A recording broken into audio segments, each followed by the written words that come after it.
Good morning to all my students of class 11 science. Now today in this video we will discuss the revision of first chapter. जैसे कि आप जानते हैं कि जो first chapter आपके यहाँ पे सेट वो ऑलरेडी फिनिश हो चुका है, तो एक बार फटाफट उसका जो उस चैप्टर में जितना हुआ स्टार्टिंग से लेकर के फटाफट उसका आज एक रिविजन करते हैं, जिससे जो बच्चे पहले क्लास में नहीं लिंक हो पाए वो आज इस चैप्टर के बारे में समझ लें।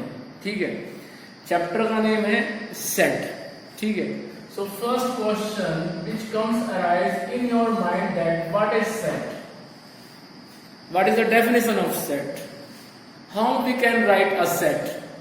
Clear? So remember always, set is basically a collection of well defined distinct object. Set अपने आप में एक कलेक्शन है डिस्टिंक्ट ऑब्जेक्ट का,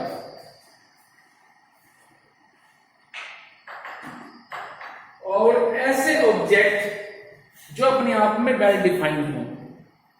ऐसा नहीं है कि वेल डिफाइंड ना हो। जैसे भी मैंने आपसे बोल दिया अ collection of best batsman through out the world.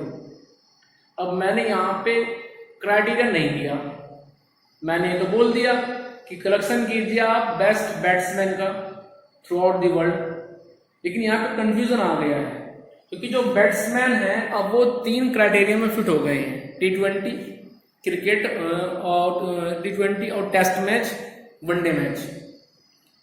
तो मैंने आपको यहाँ पे फॉर्मेट नहीं दिया कि मैं किस फॉर्मेट के रिगार्डिंग कलेक्शन करवाना चाह रहा हूं आपसे। तो ध्यान रहे, यदि स्टेटमेंट में कंफ्यूजन है, क्लियर नहीं है, तो उसको आप सेट की फॉर्म में रिप्रेजेंट नहीं कर सकते हैं। आपको बोलना पड़ेगा it is the collection of not well defined object. Clear? ऐसा आपको बोलना पड़ेगा, उसको आप सेट में नहीं लिख सकते हैं। जैसे मैं आपसे कहूं collection of most dangerous animals through out the world. अब इस संसार में जितने भी खतरनाक एनिमल हैं उनको आप कैसे लिख पाएंगे? लिख ही नहीं सकते हैं आप। कुछ आप लिखें, कुछ आप छोड़ेंगे, कुछ तो आप जानते भी नहीं होंगे। ठीक है, तो जब आपको एक ऐसा स्टेटमेंट दे दिया जाए, when you receive a such type of statement which is full of confusion, full of doubt, not clear, then such type of statement can not be represent as a set. Clear? तो उनको हम set की form में represent नहीं कर सकते हैं, आपको ये बात याद रखनी है। ठीक है, सो सेट अपने आप में हो गया well defined collection of distinct. अब ये डिस्टिंक्ट वर्ड क्या है वो समझ लीजिए, डिस्टिंक्ट ऑब्जेक्ट। डिस्टिंक्ट का मतलब ये है कि जब आप सेट के अंदर एलिमेंट लिखेंगे, एलिमेंट में भी name of any animal, name of any novel, name of a prime minister of India. Clear? So जब भी आप कलेक्शन करेंगे तो वहां पे ऑब्जेक्ट में भी alphabet, human being, animal, novels. So जब आप कलेक्शन करेंगे तो वहां पे ऑब्जेक्ट रिपीट नहीं होने चाहिए। क्लियर? वो अपने आप में डिस्टिंक्ट हो, वेल डिफाइंड हो, तब जाकर के उस कलेक्शन को बोलते हैं हम सेट। क्लियर? सेट को हम रिप्रेजेंट करते हैं कर्ली ब्रैकेट से। कर्ली ब्रैकेट के अंदर हम यहाँ पे एलिमेंट लिखेंगे और उनको सेपरेट करेंगे with the help of comma. जैसे capital A equals to 1 2 3 4, so इसको बोलते हैं सेट।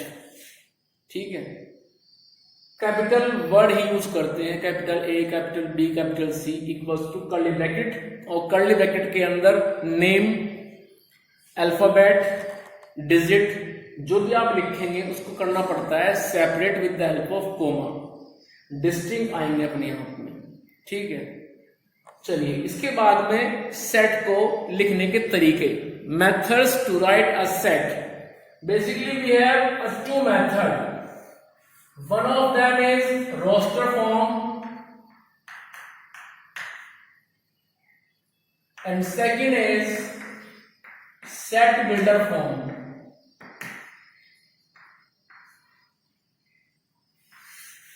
तो कुल मिलाकर के एक सेट को हम दो तरह से लिख सकते हैं, एक रोस्टर फॉर्म में, दूसरा सेट बिल्डर फॉर्म में। ये जो फॉर्म मैंने यहाँ पे लिखी है, जिसको मैंने बताया था कि ये सेट है, it is roster form. Roster form simplest form होती है, इजी होता है इसको लिखना, इसलिए इसको बोलते हैं रोस्टर फॉर्म।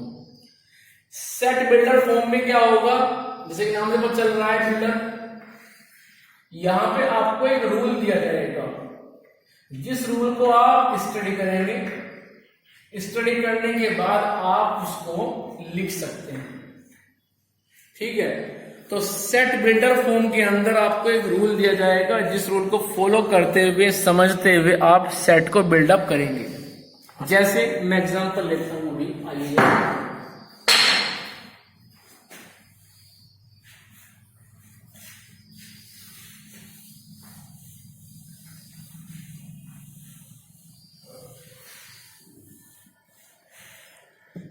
जैसे मैंने आपसे कहा भाई, एक verse to x such that x is natural number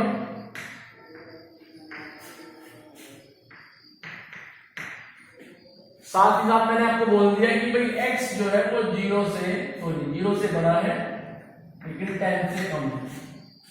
अब देखो, इस फॉर्म को बोलते हैं बिल्डर फॉर्म। क्यों?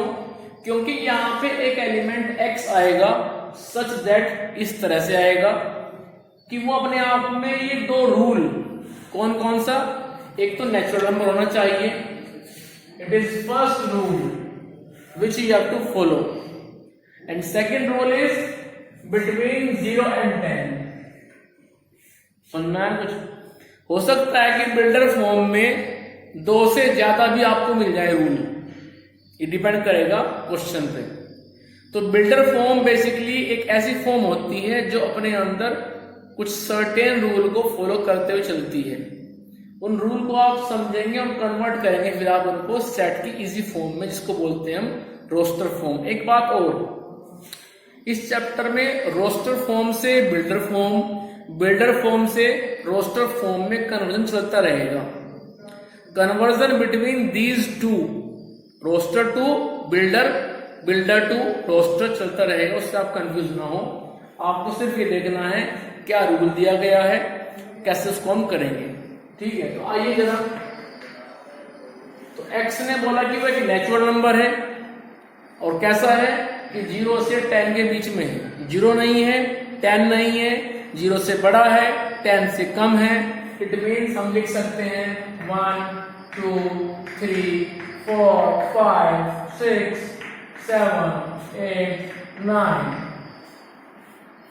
So this is a roster form of a set and this is a builder form of a set, and now here we convert a builder form into roster form. Clear? समझ आ गया? ठीक है, तो इस तरह से आप सेट को रोस्टर फॉर्म में as well as builder form में लिख सकते हैं, कोई प्रॉब्लम नहीं है। इसके बाद चलते हैं टाइप्स ऑफ सेट। सेट कितने तरह का होता है? Now question is type of set. ठीक है, तो चलिए टाइप ऑफ सेट में हम सबसे पहले बात करते हैं नल सेट की। नल सेट, जिसका दूसरा नाम है वॉइड सेट और जिसका तीसरा नाम है एम्प्टी सेट।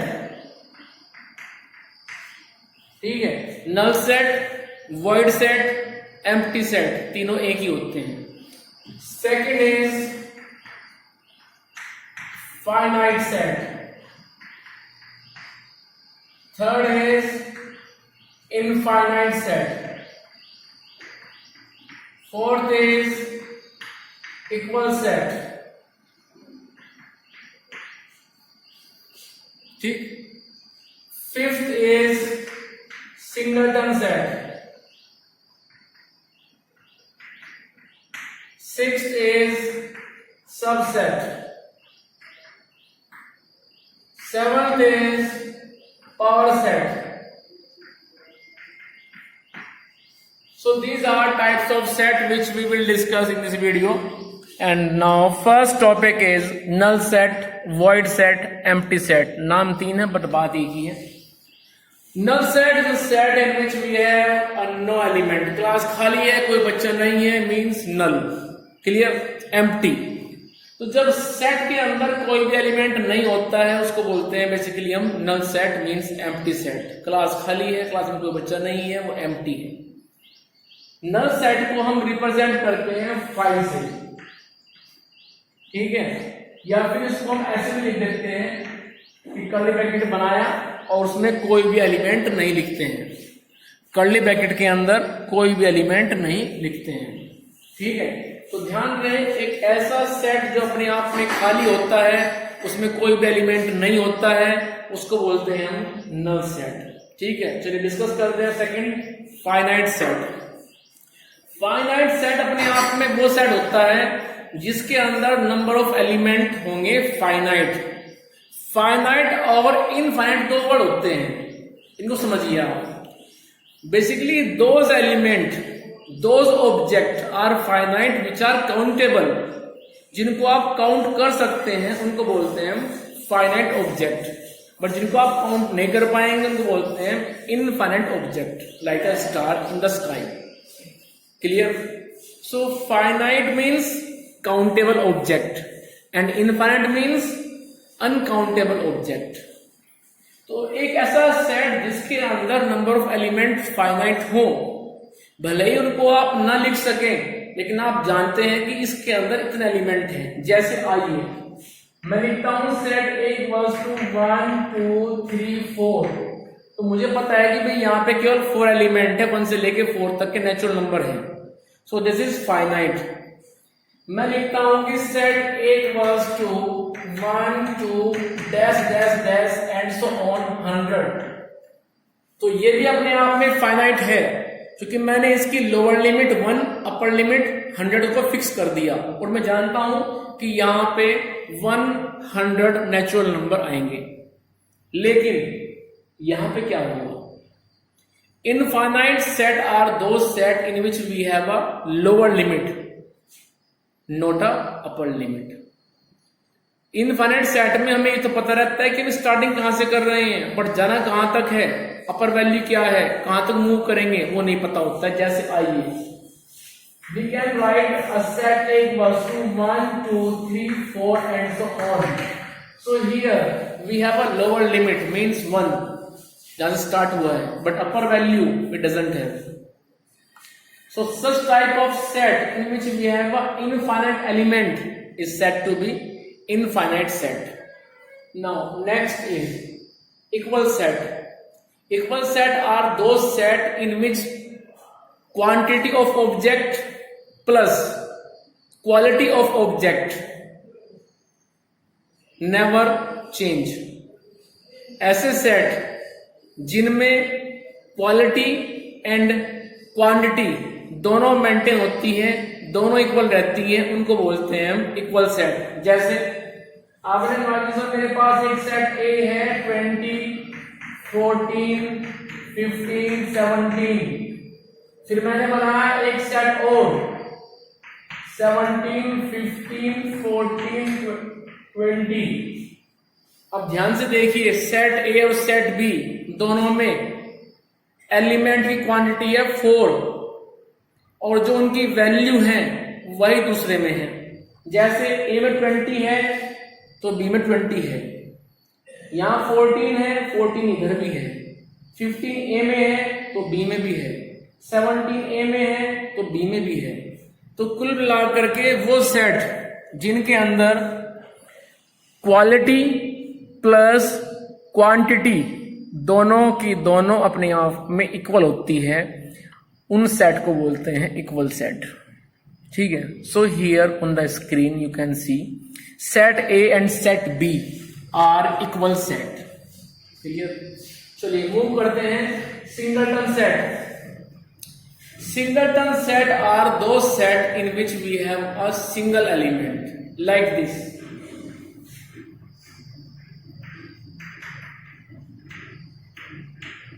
Like this.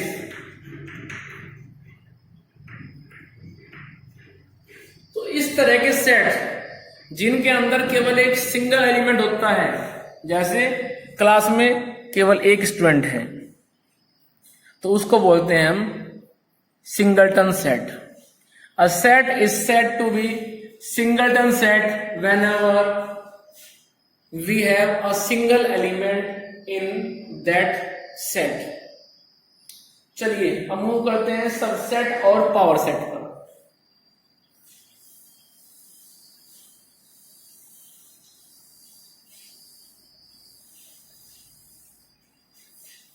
चलिए सबसेट को हम रिप्रेजेंट करते हैं इस सिंबल से.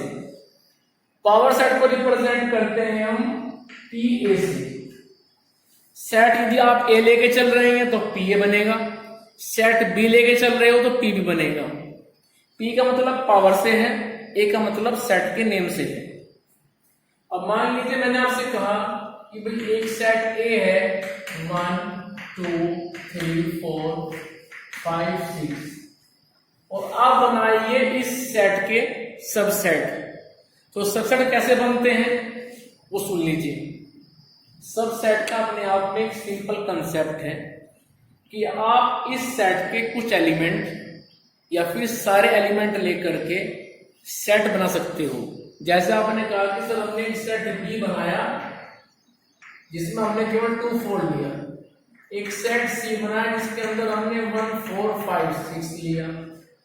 एक सेट हमने डी बनाया जिसके अंदर हमने 3 4 6 लिया. एक सेट हमने ई बनाया जिसके अंदर हमने 1 2 3 को लिया. तो जितने भी आप ये बना रहे हैं बी सी डी ई, ये चारों के चारों, इन सब के अंदर जो एलिमेंट आए हैं बेसिकली वो सब ए में से आए हैं. तो हम लिख सकते हैं कि B subset of A, C subset of A, D subset of A, E subset of A. ठीक है, तो कुल मिला के ऐसे हम लिख सकते हैं. समझ में आया कुछ? दोबारा फिर सुनिए. जब एक सेट के अंदर हम एलिमेंट लेते हैं और ऐसे लेते हैं कि वो किसी ना किसी सेट में से लेते हैं, जैसे हमने बी सी डी ई हमने बनाए ये 4 सेट. कैसे? सेट ए के जो एलिमेंट हैं 1 से लेके 6 तक हमने उनमें से ये एलिमेंट लिए. क्लियर? और तब हमने बनाया set B C D E को. तो बी के अंदर जो 2 एलिमेंट आए हैं 2 4 वो सेट ए में से हैं. सेट सी के अंदर जो एलिमेंट आए हैं 1 4 5 6 वो भी सेट ए में से ही हैं. सेट डी के अंदर एलिमेंट आए हैं 3 4 6 वो सेट ए में से हैं. उसके बाद ई में जो एलिमेंट आए हैं वो भी ए में से हैं. तो इन चारों को हम बोल सकते हैं सबसेट ऑफ ए. लेकिन यदि आप ऐसे लिख दें कि 2 4 14 तो अब बी ए का सबसेट नहीं है, क्योंकि बी के अंदर एक एलिमेंट 14 आया है जो ए के अंदर अवेलेबल नहीं है. तो हम इसको काट देंगे. तो लिखा जाएगा B not a subset of A. B A का सबसेट नहीं है. क्लियर है यहां तक? चलिए आगे चलते हैं और बात करते हैं पावर सेट.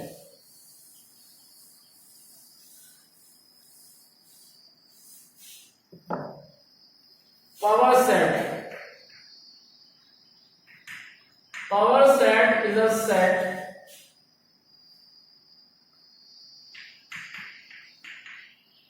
which contain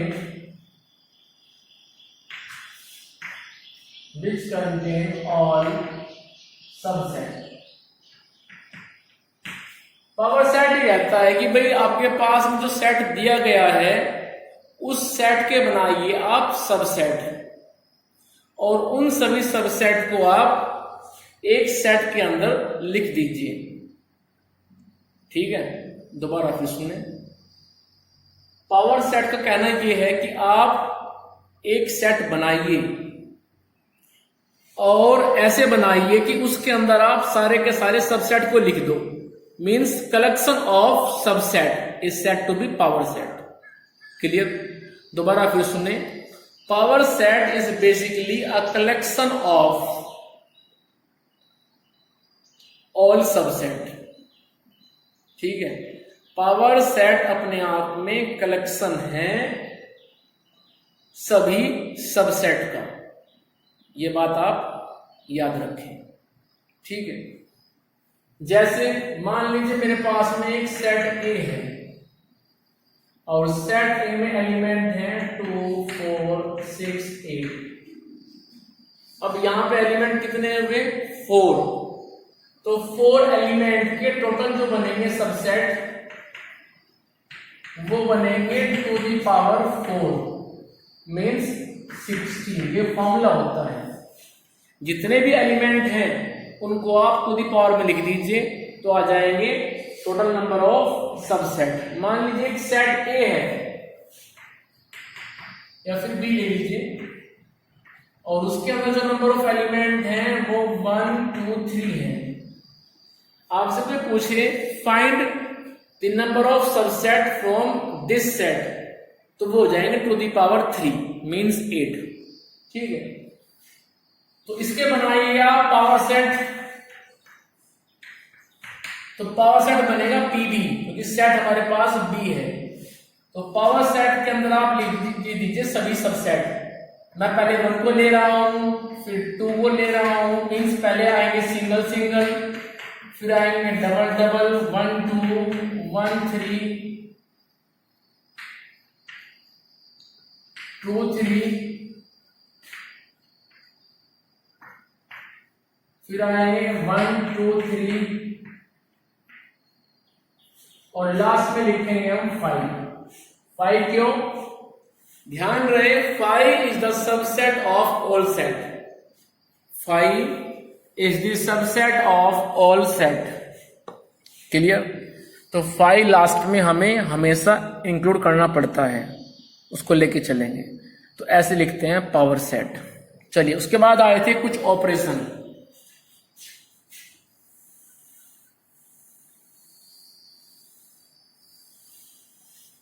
यहां पे जो ऑपरेशन है बेसिकली पहला होता है यूनियन, जिसको लिखते हैं यू से। दूसरा होता है इंटरसेक्शन, जिसको लिखते हैं उल्टा कर देते हैं यू को। तीसरा है कॉम्प्लीमेंट, इसको लिखते हैं डैश से। चौथा है डिफरेंस, माइनस से लिखते हैं इसको। जैसे मान लीजिए हमारे पास दो सेट हैं ए और बी, तो लिखेंगे A union B, A intersection B, A complement B complement, A minus B और B minus A. So these are operation in the set. तो लेके चलते हैं पहला ऑपरेशन यूनियन। इसमें क्या होता है, मान लीजिए एक सेट आपके पास में है 1 2 3, एक सेट हमारे पास में बी है 4 5 6। तो यूनियन में हो जाएंगे दोनों सेट एक साथ मर्ज। हम सेट ए और सेट बी दोनों को एक साथ मर्ज कर देंगे। ठीक है, इट मीन्स सेट ए और सेट बी इन दोनों के एलिमेंट आ जाएंगे ए यूनियन बी में। तो हम लिखेंगे 1 2 3 4 5 6। ठीक है, इसके बाद में A intersection B. Intersection B में क्या होगा, सेट ए और सेट बी इन दोनों में जो कॉमन एलिमेंट हैं वो लिखे जाएंगे ए इंटरसेक्शन बी में। फिलहाल ए और बी में कोई भी कॉमन नहीं है, तो यहां पे आ जाएगा फिर ये एम्प्टी सेट, नल सेट आ जाएगा, कोई भी एलिमेंट नहीं है। मान लीजिए हमारे पास में एक सेट ए है 2 4 5, एक सेट बी है 5 7 8 और आपको निकालना है a minus B as well as b minus A. तो a माइनस बी निकालना हो या b माइनस ए निकालना हो, सबसे पहले तो आप निकालेंगे उन दोनों में कॉमन एलिमेंट कौन कौन है। डिफरेंस से पहले निकालना होता है अपने माइंड में कॉमन एलिमेंट, कि वो कौन सा एलिमेंट है जो a और b दोनों में अवेलेबल है। ध्यान से देखिए, a और b दोनों में ऐसा एलिमेंट 5 है जो अवेलेबल है। ठीक है, मैं इसकी बात नहीं कर रहा हूं।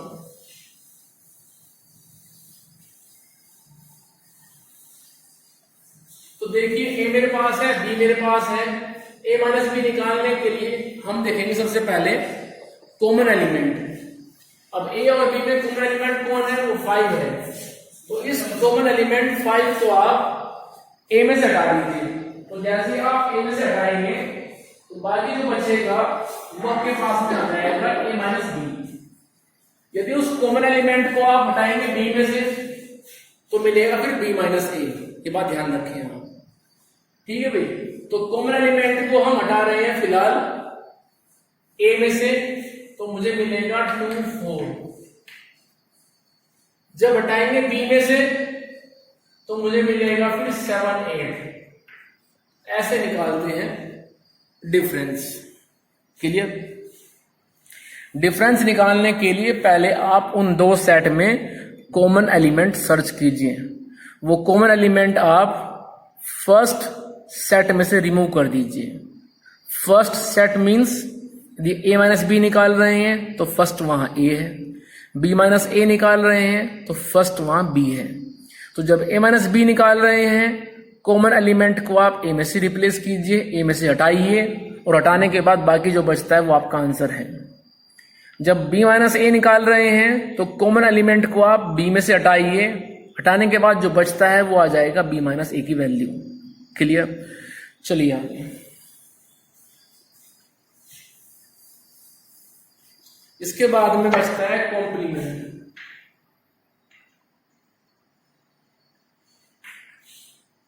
कॉम्प्लीमेंट जब निकालना होता है तो हमें हमेशा मिलेगा यूनिवर्सल सेट, हमेशा मिलता है। यूनिवर्सल सेट आपको हमेशा मिलेगा। ठीक है, जैसे 1 2 3 एंड सो ऑन 10। मैंने कहा भाई सेट ए है जिसके अंदर 2 4 6 है, मुझे निकालना है फिर एक कॉम्प्लीमेंट। तो हम क्या करेंगे, एक कॉम्प्लीमेंट के लिए यूनिवर्सल सेट में से माइनस कर देंगे ए। यूनिवर्सल सेट में से माइनस कर देंगे हम ए को, मींस 1 से लेकर 10 तक के जो एलिमेंट हैं उनमें से हम 2 4 6 हटा देंगे, बाकी जो बचता है वो हमारा आ जाएगा कॉम्प्लीमेंट। It means 1 3 5 7 8 9 10। तो ये आ गया हमारा कॉम्प्लीमेंट। तो जब भी कॉम्प्लीमेंट निकालना होता है आपको, आप हमेशा क्या करेंगे, यूनिवर्सल सेट के एलिमेंट में से सेट ए के जो एलिमेंट हैं 2 4 6 उनको हटा देंगे। उनको हटाने के बाद जो बचता है वो आपका आ जाएगा कॉम्प्लीमेंट का आंसर। ठीक है, तो इस तरह से करते हैं। तो ये हुआ आपका basically revision of first chapter, और on tomorrow we will discuss the second chapter. Clear? आपको यदि कोई प्रॉब्लम है, कोई डाउट क्लियर नहीं हो पाया है तो आप मुझे बता दें, उसको मैं नेक्स्ट वीडियो को शेयर कर दूंगा। लेकिन आपका जो डाउट है वो मेरे पास तक आना चाहिए। So please share your doubt with me और ऑन बाय कॉल और व्हाट्सएप। ठीक है?